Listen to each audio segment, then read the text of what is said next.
I think for me is to encourage anyone who would want to think around investments that it's never about the money. It's not about the quantum.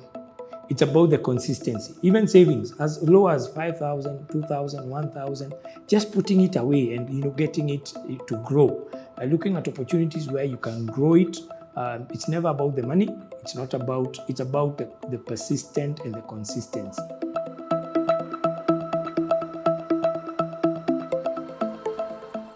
My name is Sam Kiraka. I'm the CEO of the business. We are out here at Delta, where we've been for the last four years as a business. So FX Pesa is the name that we give a product for our retail clients. But generally what we do is offer a platform for traders who want to trade in global markets. They would trade currencies, commodities, indices, precious metal like gold, and commodities like oil, crude oil, global shares and local shares as well, the derivatives on the Nairobi Securities Exchange. And what we do is to offer training to investors and traders who want to learn to use our platform. So what we do as a broker, we are licensed by the Capital Markets Authority back in 2018 and started business then to offer an avenue, a platform where investors come in and trade. So one of the things we do is to train. So we offer training to no cost within our 5 locations. And what that entails is that we train investors on how to use the platform. So that's the first thing. And then the second thing is how then to make profitable trades. How do they learn? We walk the journey with them on how to trade on our platform and the various commodities that we've described. And of course, a bit of financial literacy around not just trading on global markets, but generally understanding what are the trends, what's happening globally, what's happening locally, and how does that impact one being a profitable trader. When you come to FX Pesa, it's a simple process. What we do is that you can find us even on the social media, and we'll get a link to register you. So it will ask you for your basic ideas about your basic KYC, your name, your ID, and your phone number. And then someone from my team will call you and say, my name is Pauline, or my name is John. I'm calling you from EGM FX Pesa. And I can see you've signed up either for a webinar or a workshop. And then I say, would you be interested? We have a class on Monday afternoon or Tuesday morning or Tuesday afternoon or on Saturday. When are you available to come to class? And then maybe you may say, yes, I'm available to come to class, or I'm far. I don't reside in Nairobi or in any of the locations where we have our office. So I'll be happy to do it online. And then we'll register you for an online class and walk you through the journey. So some of the things we'll cover is about the platform itself. How do you get onto the MT4, MT5 platform that we use, traders use to trade? And then we'll also talk to you about the products that are available. So we'll talk to you about the shares, the indices, the precious metals that are on there. And then we'll train you on then how to place an order, how to use the platform, how to analyze trends. And within a short while, you'll have the competence. We'll also avail you a dummy account, which is a trading virtual account with about $10,000, and you'll learn on it. So you'll learn with virtual money. So you are not exposing your own investment at that point until you become an expert. So what would happen is that you would train on virtual money, become profitable with virtual money, and now say, I think I've made some money on the virtual money. Can I now try my hard-earned cash? And you come in and we'll walk with you the journey. For us, that's critical. That's our passion. Financial literacy really is around getting to understand the dynamics around the economy. Very early, when we started the business, we realized that there was a gap around people just appreciating, because when you look at the systems, education systems, even for those, having gone through college and stuff, there was no unit that one did around, even if I did a finance paper, there was no unit that told me about savings, how to save, how to put money away, how to invest. And therefore, we saw that as an opportunity. And we realized that even as we talk to people about our products, there's an element of ethics around savings, a culture around savings, putting money away for a rainy day, investing, which is away from savings. You can have savings, but investing to generate wealth over the long term. And that helps then fight inflation, because inflation really is pressure that comes around cost of living, getting commodities, or say compare ourselves to other global markets. And we're saying that maybe the cost of fuel has gone high. And therefore the cost of inputs, be it transport, be it production, goes higher than you had anticipated.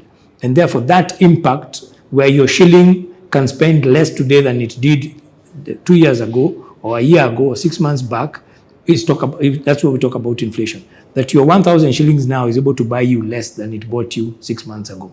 The current inflation rates, I think I just heard from the Treasury yesterday, is somewhere around 8%.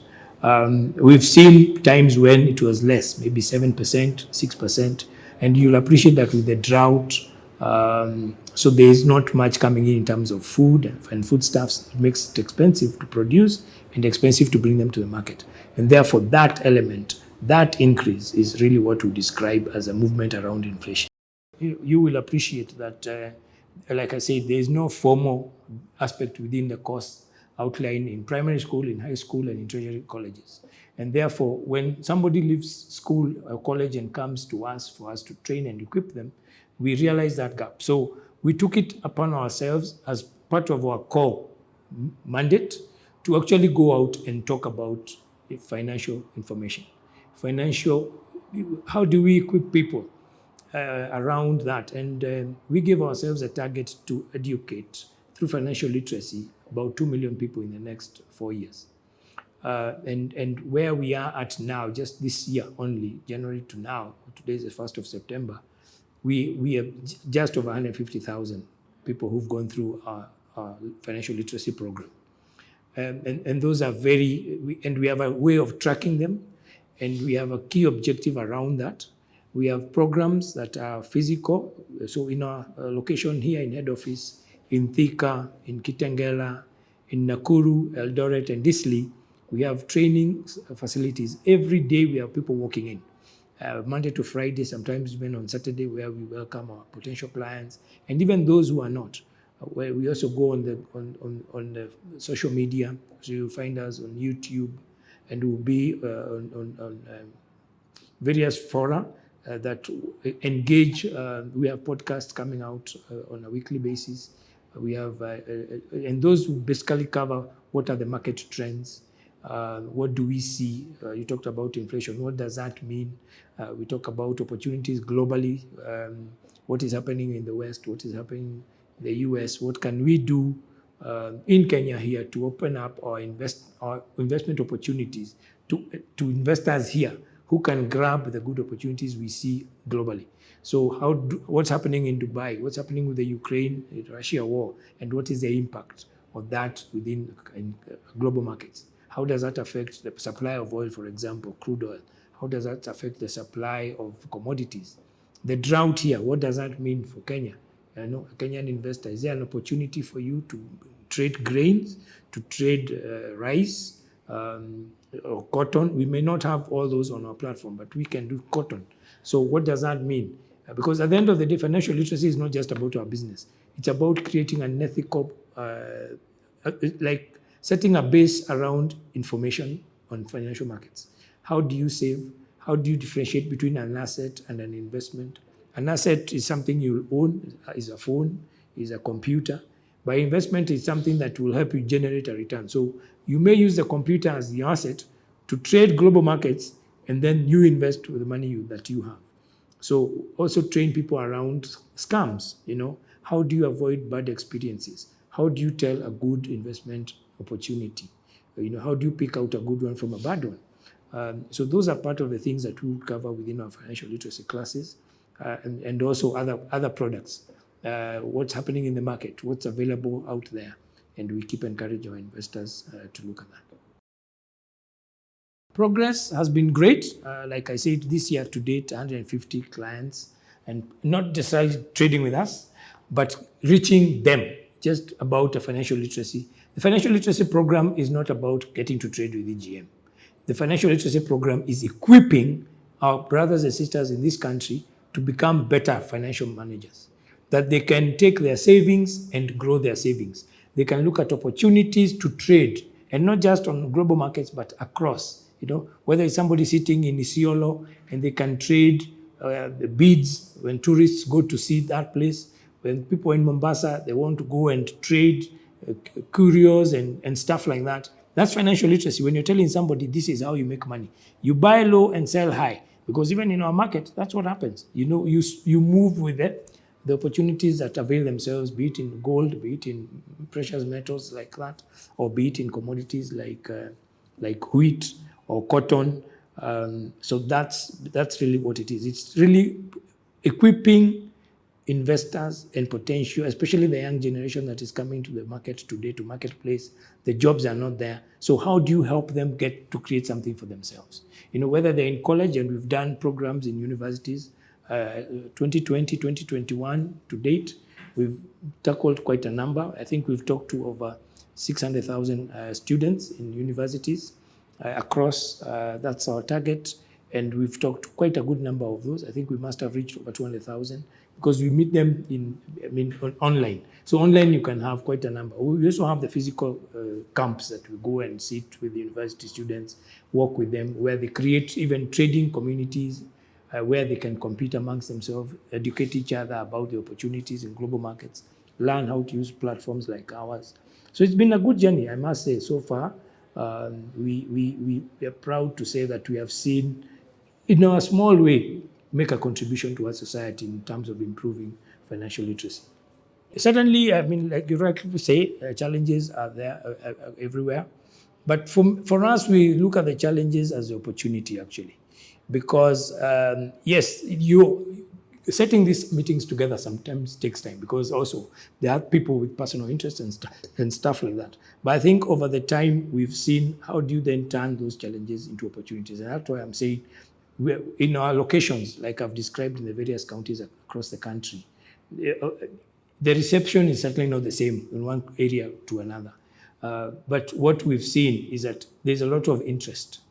People want to learn. People want to come in and get to understand what it is we're talking about. And again, this is fairly new. In Kenya, if you've been here now, this is just over 4 years, as a regulated entity, people want to understand what is the difference. What does regulation mean? How does that help us? And therefore, yes, while the challenges may be, we're not able to meet as many people as we would want. There are times when you just have, the turnout is bigger than the room you've secured. It's a good challenge, because then you can split the class into two and see how that goes. So I wouldn't say there has been a challenge that is outstanding or that we were not able to surmount. I think the challenge is around how many people can we reach. Yeah, that's a challenge we see. How many people? The market demands that we talk about financial instruments. We talk about financial markets. We encourage those who are traders to trade better. We encourage those who have no clue to try it out and walk the journey with them. So we offer that as well. So honestly, it's been a good journey. I cannot complain.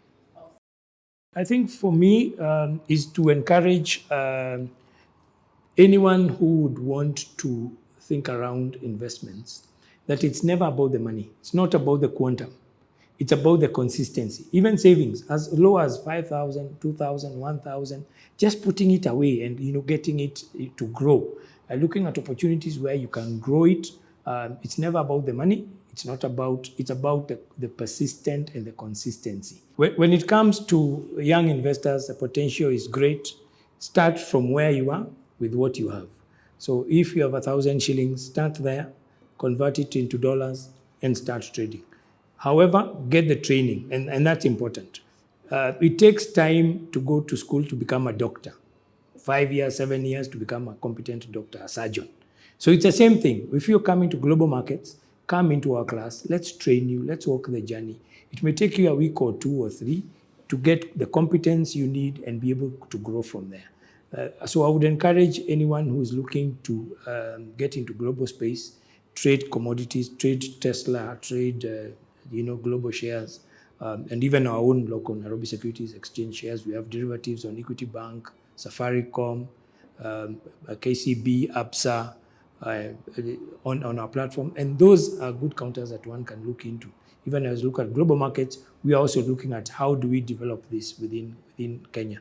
And even in the region, how do we then look at how we can invest across. But I think what is critical is start with what you have. Grow it patiently, consistently, month on month, be there and understand. Get to understand the products you're getting into. There has been very bad experiences in Kenya where investors get into investments that they don't understand and they come crying that they've lost money. We wouldn't want to see those kind of scenarios. We would want that eliminated. And that's why for us, financial literacy is so key, so that we equip potential investors with knowledge that will help them pick out a good investment opportunity from one that may not be so good.